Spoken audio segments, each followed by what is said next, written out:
Dito na ba andun sa likuran ng espolero? Ang Q-hook. Okay. Kind of painting yun. Arts. Susunod. Susunod yun. Galing mo pa. Abstract ang dating. Galing ko. Technical education.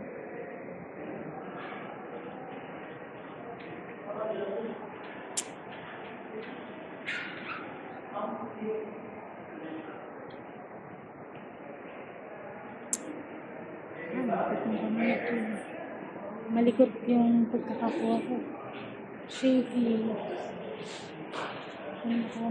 Parang gusto ko talaga itong spolarium na ito. Kasi yung spolarium na ito ay nagawa pa niya noong year 1857. 1884 sa Rome. Tapos, ang ginamit niya pang paint ay oil. Oil yung canvas.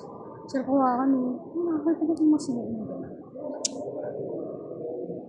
Kaya ang bali, nagsasalita akong discomfort. I-describe ko lang yung feelings.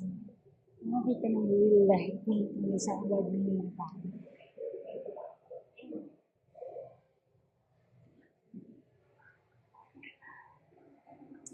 Stop na.